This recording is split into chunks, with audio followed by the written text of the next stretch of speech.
when we're reaching our hand across the Atlantic and the Palestinians are reaching their hands across the Atlantic, it's not an act necessarily of charity. It's an act of mutual assistance. It's quite remarkable that the U.S. administration in Washington is on the verge of putting sanctions on South Africa, not only because South Africa dragged U.S. ally Israel into the International Court of Justice, but it's difficult to separate that ICJ case from a subsequent International Criminal Court case. As of today, it's unclear what will be the ultimate impact of the changing global correlation of forces.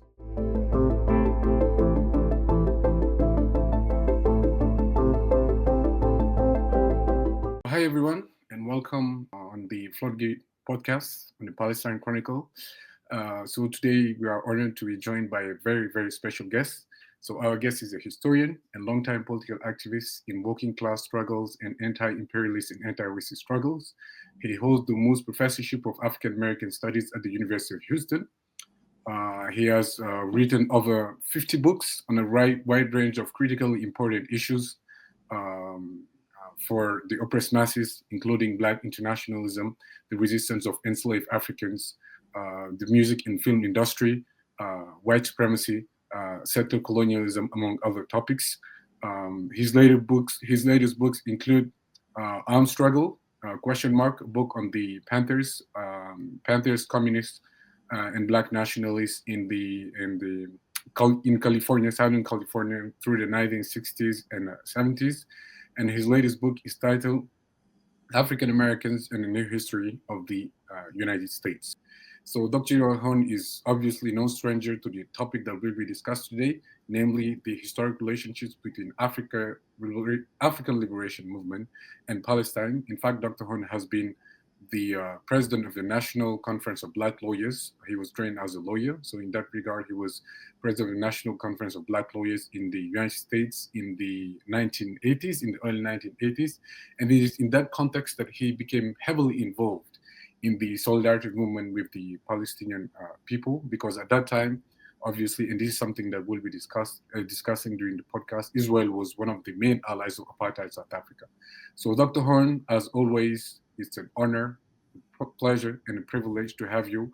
So thank you very much for joining us on the Floodgate podcast on the Palestine Chronicle. Thank you for inviting me. So today, like I said in the introduction, I wanted to discuss the relationships between Black liberation movements and Palestine, historically, but also in the context of the current genocide in Gaza. So the relationships both in terms of African people in the diaspora supporting the Palestinian liberation struggle, but also leaders and organizations based in Africa and the continent. So I wanted to start with a quote by Samora Machel, who was a guerrilla fighter, the leader of the armed resistance against Portuguese colonization of Mozambique. He was also the first president of independent Mozambique. So in a speech that was delivered in Italy in 1973, Samora Machel said, and I quote, "Solidarity is not an act of charity, but mutual aid between forces fighting the same objective." In the same speech, Samora Machel said, "We support the just cause of Arab and Palestinian peoples against Zionist aggression, for the recovery of occupied territories, and for the national rights of the Palestinian people." So Samora Machel belongs to a long tradition of Pan-African leaders and organizations, too numerous to mention, who have constantly expressed their support to the Palestinian liberation struggle against Zionism. So Dr. Horne, my first question would be, what does this quote that I just mentioned from Samora Machel tell us about the roots of solidarity between the Palestinian and Black liberation movements, and also the necessity to perpetuate that legacy? Well, perhaps we should begin at the end and work our way back. What I mean by that is, as we scan the landscape on planet Earth as we speak, we see not only that the Palestinians are under siege in Gaza in particular, and in the West Bank to a degree, backed by US imperialism, oftentimes backed by the allies of US imperialism, speaking of the Federal Republic of Germany in the first instance.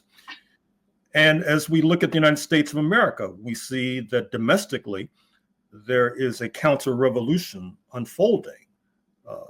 The right wing in this country have concocted this scheme, which suggests that whenever a Black person or any group adjacent to Blacks, for example, the Latino population in particular, that if they get some sort of high-level position, it's automatically illegitimate because supposedly it's the product of now renounced diversity, equity, and inclusion programs. And so we see that on both sides of the Atlantic, both communities are being besieged. And we also see that as a result of both communities are in desperate need of external assistance. And therefore, when we're reaching our hand across the Atlantic and the Palestinians are reaching their hands across the Atlantic, it's not an act necessarily of charity. It's an act of mutual assistance because both communities are in dire need of assistance. But having said that, I think it's fair to say that we have not explored sufficiently the level at which this solidarity can operate. What I mean is that as we speak, the international correlation of forces are in a kind of free fall.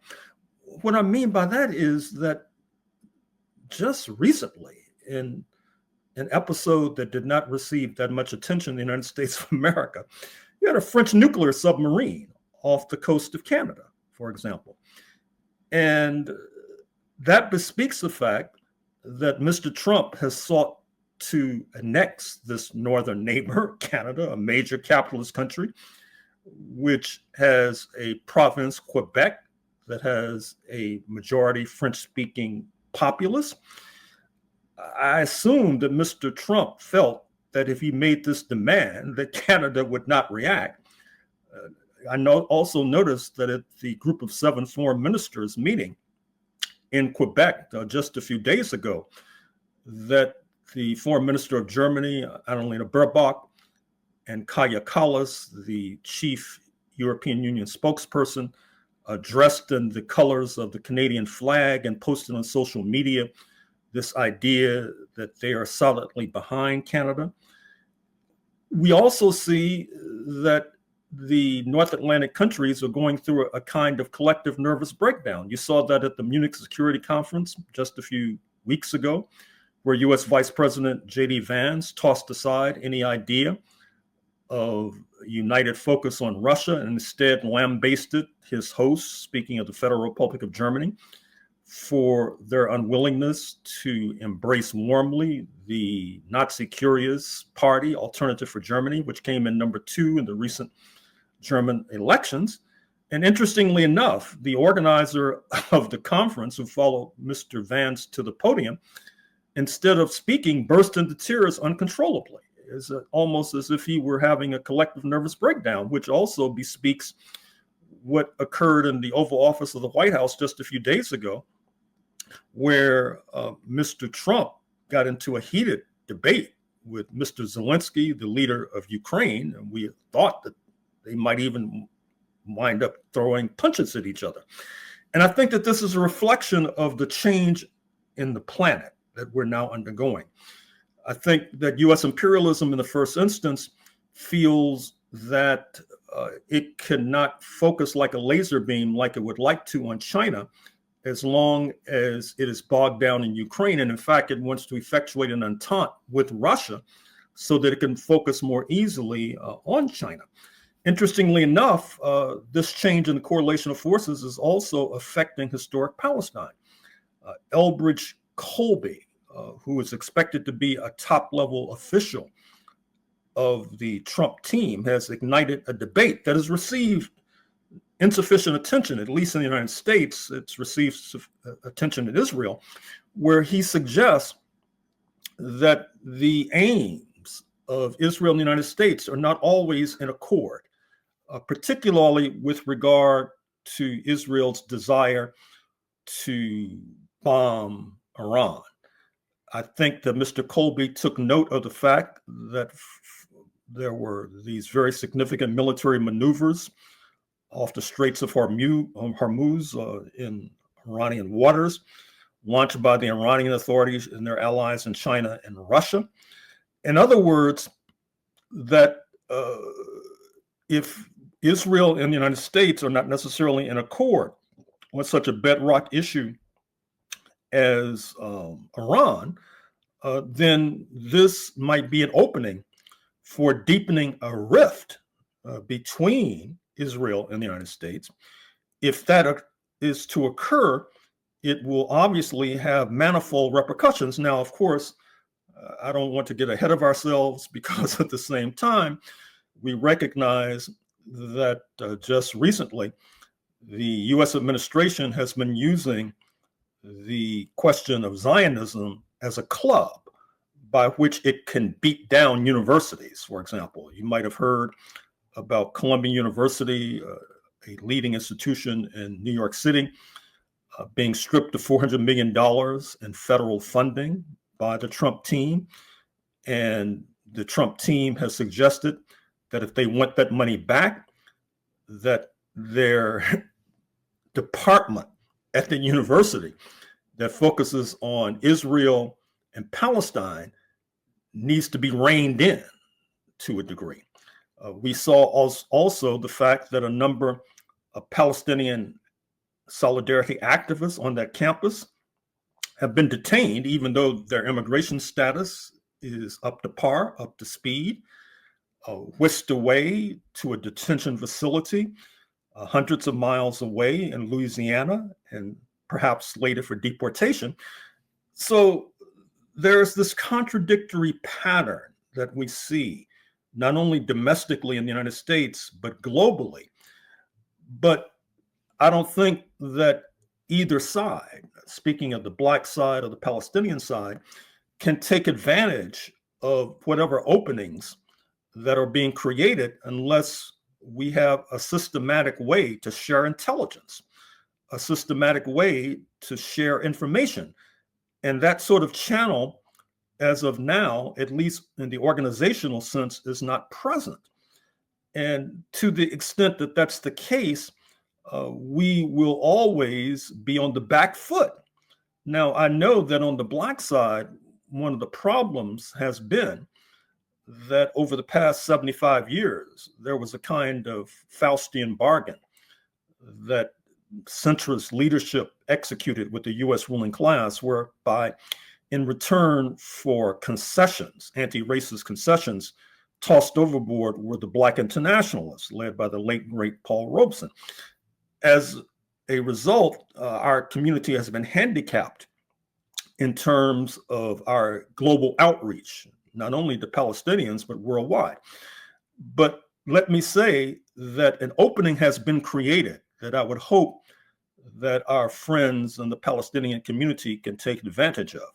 What I mean is that in September 2025, there will be a special summit of the African Union headquartered in Addis Ababa, Ethiopia, and the Caribbean community, which of course incorporates Jamaica, Barbados, Trinidad and Tobago, and other Caribbean islands, most of whom have a sizable Black majority, most of whom have substantial immigrant populations in the United States of America.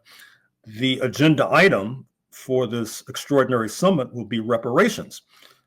There's a movement of, that is to say, reparations to the descendants of enslaved Africans for the horrors of the African slave trade. The horrors continue to resonate.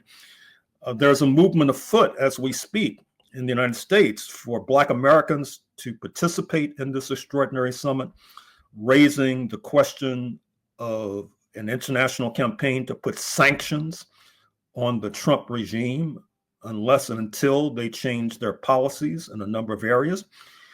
I imagine that there are Palestinian representatives in Addis Ababa, Ethiopia, and if not, the flight from Gaza or Ramallah to Addis Ababa is not that long.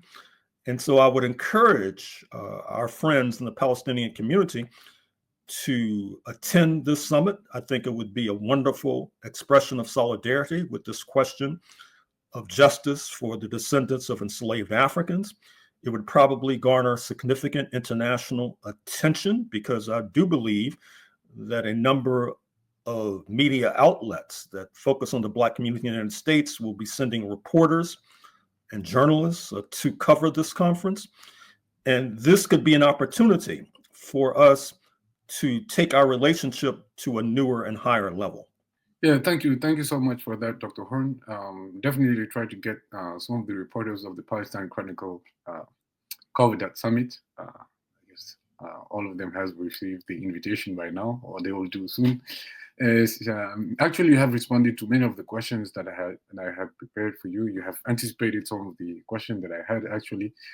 One regarding the consequences of the compromise of 1954, which you have alluded to, and also the impact of the Trump presidency and the global correlation of forces and its impact on both Palestine and also Africa. But I want you to go back to the relationships between Black liberation organizations, especially in the context of the struggle against apartheid, and the dirty tricks that have been deployed by the Zionist lobby back then in order to prevent Black organization from expressing solidarity with the Palestinians or denouncing the collusion between Israel and apartheid South Africa back then. And if you don't mind, I wanted to quote very quickly a paragraph from your book titled White Supremacy Confronted, book that I really recommend, which we have already covered for those who are interested on the Activist News Network as part of the Maibwe series. So it's a book about US imperialism involvement with apartheid South Africa. Actually, US imperialism support the colonization of South Africa from Rhodes to Mandela. So in that book, Dr. Horne recalls his involvement in the National Conference of Black Lawyers and how the Zionist lobby in the US has been attacking Black activists and organizations who have been involved in the solidarity movement with Palestinians. So Dr. Horne, in that book, you write, and I quote, as Israel's collaboration with apartheid became more obvious, the National Conference of Black Lawyers began to raise searching questions about the settler colonial states, which led to rebukes by Negro leaders, for example, Vermont Jordan, an eventual investment banker, and Benjamin Hooks, a Republican Party insider who headed the NAACP. They termed solidarity with the Palestinians as a, quote, sideshow, unquote, while the National Conference of Black Lawyers critiqued Mr. Hooks' comment that Blacks should leave foreign affairs to the State Department, which was the essence of the bargain that led to the simultaneous crushing of Robeson and the agonizing retreat of Jim Crow.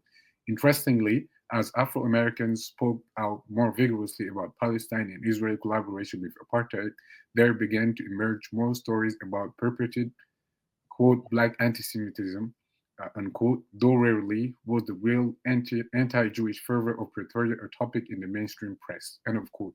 So, Dr. Horne, I wanted to ask you for those among our audience who are not necessarily familiar with the scope of the relationship between Israel and apartheid South Africa up to the fall of apartheid in 1994.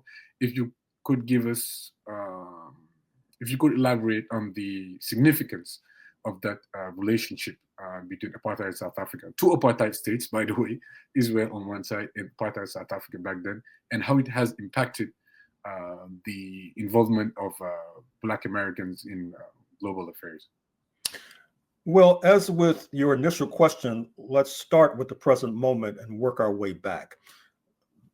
At the present time, it's quite remarkable that the US administration in Washington is on the verge of putting sanctions on South Africa, not only because South Africa dragged US ally Israel into the International Court of Justice, which led to them making out a plausible case for genocide against the Palestinians, and that case is still hanging fire. But it's difficult to separate that ICJ case from a subsequent International Criminal Court case that has targeted Prime Minister Netanyahu. This outraged both Israel and the United States. And so you have this triangular relationship between these three countries, United States, Israel, and South Africa. With one, South Africa being able to escape the snares of settler colonialism, which still besets Israel and the United States. And as a result, you see the United States ganging up on South Africa. You might have noticed that Secretary of State Marco Rubio has just expelled the South African ambassador to the United States because of rather stinging comments he made about the Trump regime and its attempt to reassert global white supremacy, for example. We see as well that beating a path to Washington lately have been representatives of the most backward retrograde elements in the European descendant community of South Africa. And of course, I read in an anti-communist publication just the other day, the Epoch Times. So I say that because I haven't not seen this confirmed elsewhere, that the South African authorities have opened a case with regard to treason charges against these right-wingers who are conspiring apparently with the U.S. administration against their homeland. Now, this is quite serious. It will probably lead to a deepening of the fissures between South Africa and the United States of America, fissures that are also exacerbated by the point that South Africa is a leading member of the BRICS, Brazil, Russia, India, China, South Africa, which is challenging the hegemony of U.S. imperialism. But for those of us who are familiar with some of the history of this triangular relationship between Israel, the United States, and South Africa, this should not come as a surprise. First of all, South Africa historically has had an influential pro-Zionist community. You may be familiar with Abba Eban, the late foreign minister of Israel, a rather frequent presence on US TV, particularly during times of stress between Israel and the Palestinians. He, of course, had roots in South Africa, as have a number of other parties. This ties into a question that has not received sufficient attention on this side of the Atlantic, at least, which is that with regard to these settler colonial regimes, they oftentimes feel that they are outnumbered. That's particularly the case in the United States of America, where during the 19th century, this infant republic was beset regularly by revolts by enslaved Africans, by wars with combative Native American nations. And so as a result, this rather flexible and elastic category that's called whiteness was affixed to those who had been persecuted on the shores of Europe. I'm speaking of the Jewish minority in Europe. And so as a result, if you look at the United States in the 19th century, you'll find the equivalent of an Abba Eban. For example, the man who was considered to be the brains behind the so-called Confederate States of America. This is this breakaway formation that led to the U.S. Civil War, 1861 to 1865, because they wanted to perpetuate enslavement of Africans forevermore. This man was Judah Pete Benjamin, who, of course, had roots in South Carolina, which in many ways was the citadel of Black slavery, for example. A leading senator from the state of Florida also happened to be Jewish, speaking of David Yulee, Y-U-L-E-E. And that bespeaks the point that once again, these states that are settler colonial, particularly South Africa and the United States, could not be choosy or picky with regard to who would be admitted into the elite, for example, because in South Africa, of course, they were beset by an African majority, which had allies throughout the sub-region, not to mention in the 20th century in the socialist community. And so we see that as a result, you had a rather harried attempt by the pro-Zionist elements in the United States to obscure the extent of collaboration between Israel and the United States with regard to South Africa. We know about the nuclear collaboration between South Africa and apartheid Israel, for example. It was an open secret. We know about intelligence sharing between the Israeli authorities and the apartheid authorities. And I should also widen the scope, because this also reminds me that with regard to some of Israel's neighbors who have played a not so pleasant role in the affairs of South Africa, that they too should be called on the carpet. I'm speaking of the fact that the father of the late so-called Shah of Iran actually died in South Africa, for example. And the Iranian authorities were a major supplier during the era of the pre-revolutionary Iranian regime, pre-1979, pre-1978 regime.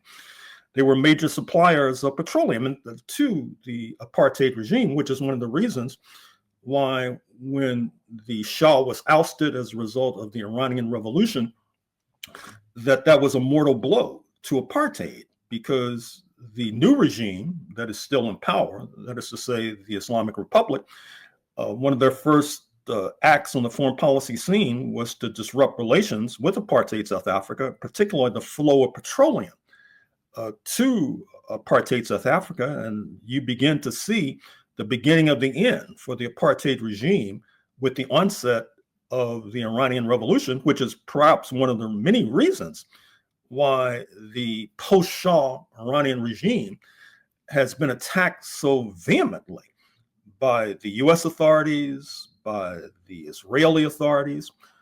We see that today encapsulated in my recent comment, where I suggest that there is a split brewing between the US ruling class and the Israeli ruling class as to the feasibility of launching war against the Iranian regime.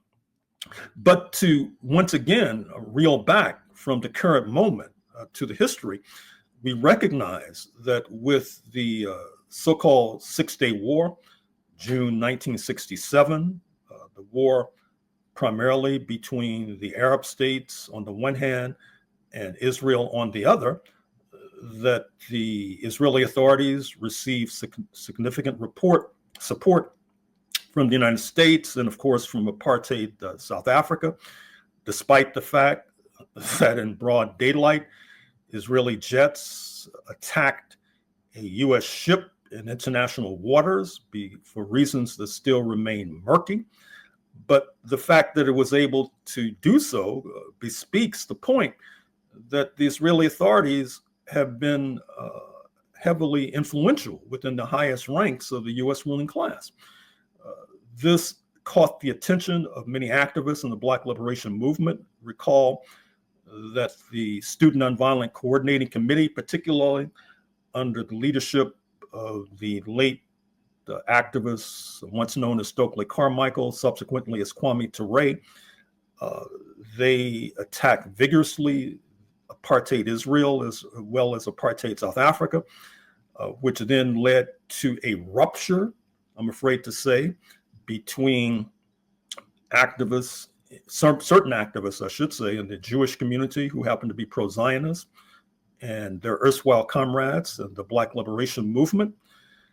And we see this as well with regard to what happened a few years later when Andrew Young, a former advisor to Dr. Martin Luther King, was appointed ambassador to the United Nations by then US President Jimmy Carter. As a result, he was fired. He was fired because supposedly he had back-channel relationships with Palestinian representatives. Mr. Young was US ambassador to the United Nations. Apparently, he broke protocol by dealing with Palestinian representatives, leading to his being sacked, which led to a further rupture between certain elements in the Jewish American community and certain elements in the Black American community.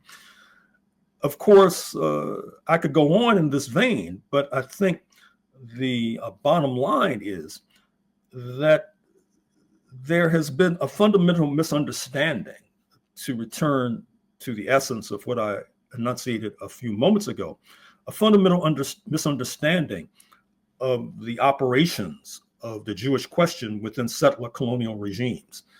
That is to say, in the United States, for example, it was imagined that because folks of Jewish background could ascend to the highest levels in the United States, that showed how the United States was basically a progressive polity, not taking into account the fact, once again, that the settlers needed every warm body that they could round up in order to fight the Africans and to fight the indigenous. That helps to account for the incorporation of many folks of Jewish ancestry into the ruling class. And the same thing happens in Israel.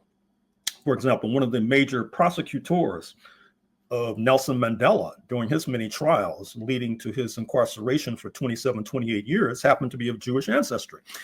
Now, this had little to do with his being Jewish. It had more to do with his being constructed as, quote, white, unquote, and therefore a potential supporter for apartheid. But as I point out in the book, one of the problems for the apartheid regime, which ultimately led to its downfall, was that it could not sufficiently suppress its anti-Jewish fervor. And this helps to account for the fact that many of the closest comrades of Nelson Mandela and the anti-apartheid fighters happened to be of Jewish ancestry. I'm thinking of Joe Slovo, for example, the head of the South African Communist Party, one time head of Umkhonto we Sizwe, the armed wing of the ANC of Lithuanian Jewish descent. His spouse, Ruth First, assassinated by the apartheid authorities while she was in exile in Mozambique, also of Jewish ancestry. Albie Sachs, who served on the High Court in post-apartheid South Africa. His arm was blown off as a result of an assassination attempt by the apartheid authorities. Dennis Goldberg, for example, who served time with Mandela in prison on Robben Island. And so because of its unwillingness or inability to suppress anti-Jewish fervor in apartheid South Africa, the apartheid authorities basically pushed a number of Jewish South Africans into the willing arms of the African National Congress, the South African Communist Party, etc.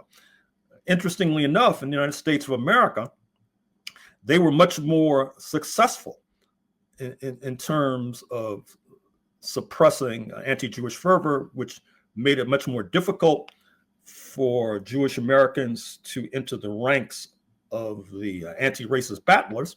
But having said that, I should also mention that with regard to those defined as, quote, white, unquote, many of those of Jewish ancestry have outshone their other non-Jewish compatriots in terms of being in the trenches of the anti-racist struggle, which has, of course, led to their being persecuted.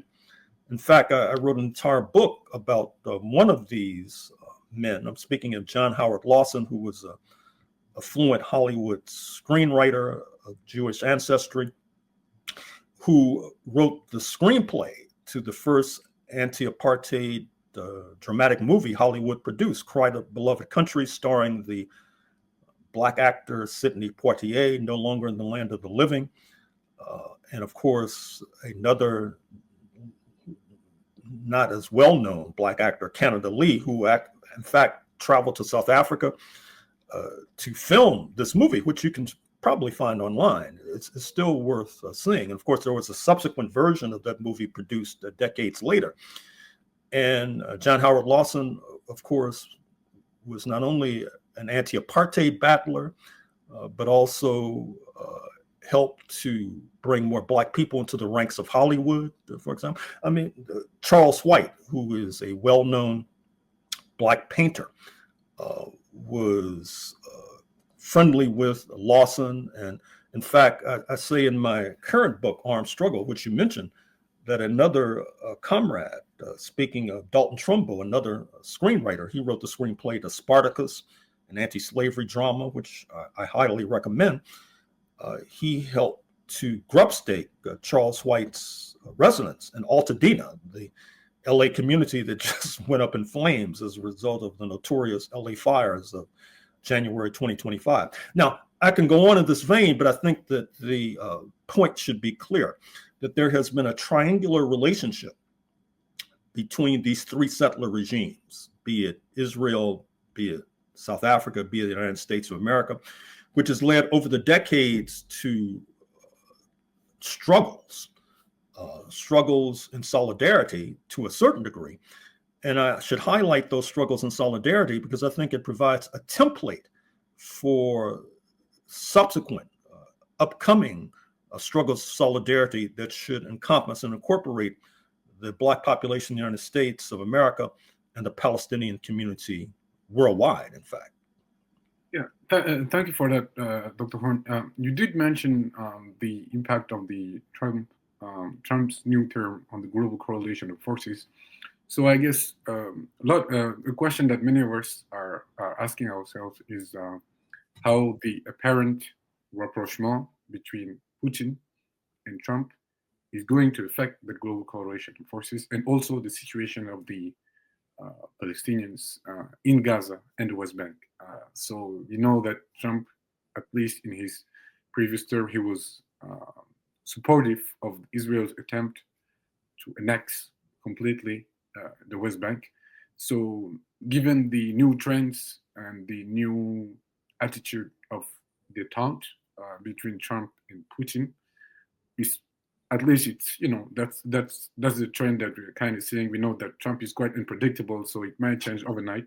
So I wanted to ask you how that new the new rapprochement between Putin and Trump is going to affect the global support that the Palestinians in Gaza and the West Bank might receive from the so-called international community, including Russia. Well, it's hard to say. I mean, before October 2023, there seemed to be a developing relationship between Israel and Russia. Benjamin Netanyahu, the prime minister, was popping up in Moscow so frequently, including on the holiest day of the Moscow calendar, speaking of May 9th, marking the victory over the fascists in 1945, that some were suggesting jokingly that he might want to sublet an apartment in Moscow.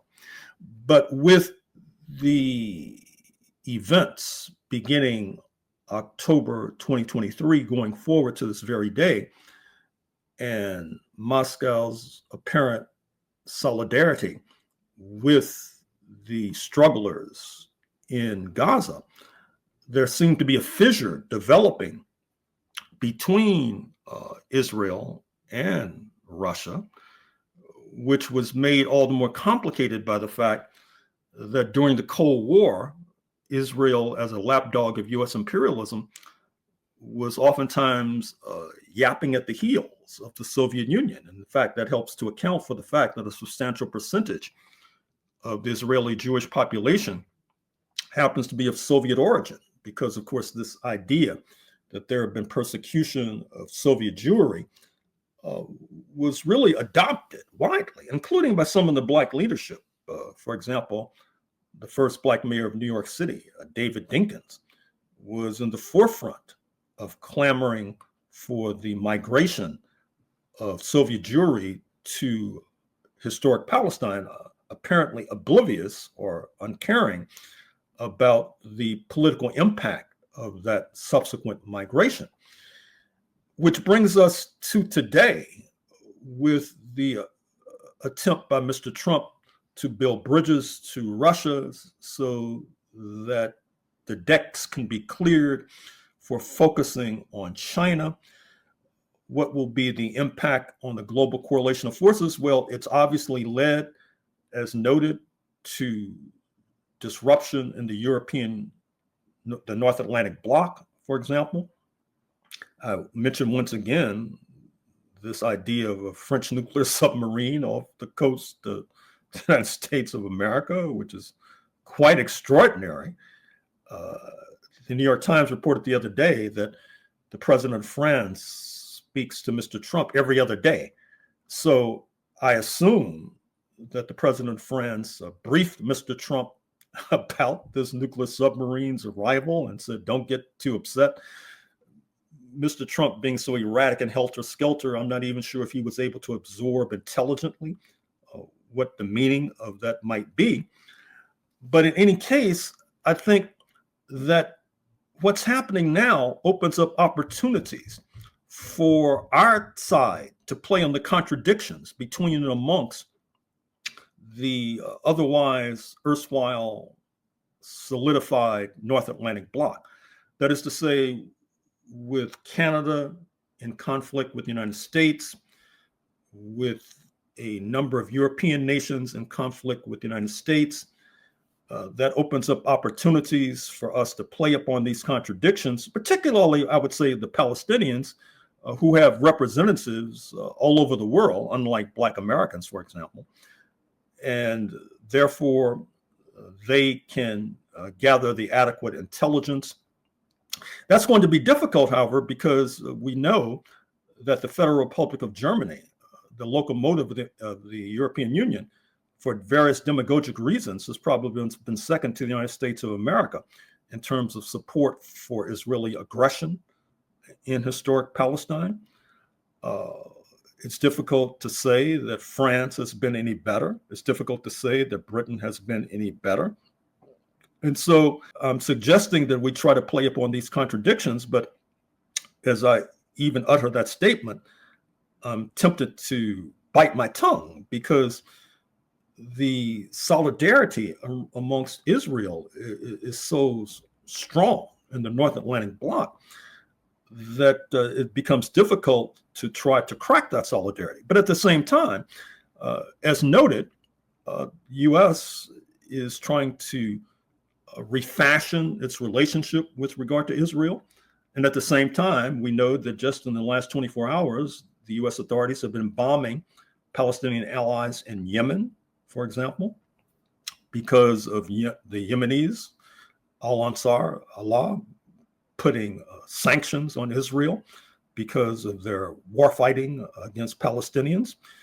And so I guess what I'm trying to suggest to you and your audience is that as of today, it's unclear what will be the ultimate impact of the changing global correlation of forces vis-a-vis the Palestinian question or vis-a-vis, for example, the terror now inflicted on Black Americans. Now, thus far, I've concentrated on the relations between the North Atlantic bloc and these various communities, but I would be remiss if I failed to note that in Indonesia, a growing power, there is outrage about what's been happening in historic Palestine.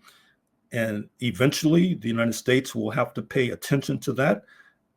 I dare say that the Europeans will too, because we already see that with their rupture with the United States, the Europeans are moving with warp speed to build bridges to India, for example. They'll probably be forced to do the same with Indonesia. And as a concession that could lead to the Europeans retreating with regard to their rock solid support for Israel. Japan, of course, is a kind of wild card. I would argue that since the atomic bombing of 1945, Tokyo has been reluctant to stray that far from the North Atlantic consensus because they have learned the hard way that a high price can be paid as a result. But at the same time, of course, Japan has problems in its own backyard, dealing with the rise of China, for example, and the fact that the United States might not necessarily be reliable in terms of any confrontations that Japan might be inclined to endure with regard to China, which of course brings us to the new power, speaking of the People's Republic of China, which by some measures has an economy already larger than that of the United States of America. China's policy before October 2023 was rather contradictory with regard to the Israel-Palestine question. By that meaning that it was well known that the Israeli authorities were leaking sophisticated US military technology to the People's Republic of China, which of course endeared Israel in the eyes of China. And of course, Netanyahu has been paying visits to China, just like he's been paying visits to Russia. But once again, in light of the fact that China is now in the crosshairs, that apparently its ambition number one of US imperialism to weaken, if not overthrow, the People's Republic of China, this might cause China to look more askance at Israel. And of course, since October 2023, it has looked more askance at Israel, for example, which is something that I'm sure our Palestinian friends have paid attention to. So I think that we're in the foothills of a new international order. And there are certain trends that are emerging, but not to the point where we can say definitively where we're heading. Those trends being, for example, the new relationship across the Atlantic between the EU and Canada on the one hand, the US imperialism on the other, the entente between Washington and Moscow, the enhanced targeting of Beijing by Washington. These trends have not necessarily begun to come clear, but I do think, and I think I'm on safe ground by suggesting that with October 2023 and November 2024, that is to say, the election of Mr. Trump, we are entering a new international situation that I dare say will provide more opportunities for our exploitation of these trends than the previous dispensation. Thank you so much, Dr. Horne. I know we're running out of time, but I just had a final question, building on what you just said about exploiting those trends and taking advantage of the global coalition forces. So I wanted to ask you, what lessons, in your opinion, can Pan-African activists, Pan-African and anti-colonial activist organization learn from the Palestinian liberation struggle, and also how they can support the Palestinians, whether they in the continent or in the diaspora, in the context of the genocide in Gaza? Well, let me reiterate a point that cannot be downplayed, which is that the Palestinians have international representatives all over the world. At the United Nations, I recall when I was living in Zimbabwe some years ago, they had a representative in Zimbabwe, for example, this northern neighbor of South Africa. And so therefore, they're in a more advantageous situation to assess what's going on in the world than Black Americans, for example, who do not have sovereignty and are limited and circumscribed in their ability to make outreach globally. And that speaks to the point that I think Black Americans have something to learn from our Palestinian friends with regard to assessing international trends. And likewise, I think the Palestinians can learn from Black Americans with regard to how the current big dog of world imperialism, speaking of US imperialism, operates. We're in the belly of the beast, as is oftentimes suggested, that we can be a reliable ally, pressing pressure points in Washington and on Wall Street on behalf of international solidarity. In other words, there is a potentially fruitful alliance and relationship that can develop based upon mutual shared interests between Black Americans on the one hand and Palestinians on the other. And let me conclude by reiterating the point that in September 2025, there will be this extraordinary summit in Addis Ababa, Ethiopia, of the African Union, headquartered, of course, in Ethiopia, and the Caribbean community, Jamaica, Barbados, Trinidad, et al., with the agenda item primarily being reparations to the descendants of enslaved Africans exploited shamelessly for centuries by the North Atlantic countries, including the United States, Britain, France, and the Iberian nations, Spain, and Portugal in the first instance. And this provides a wonderful opportunity for the Palestinians, who I would assume have a representative in Addis Ababa anyway, to bring a sizable delegation to Addis Ababa, Ethiopia.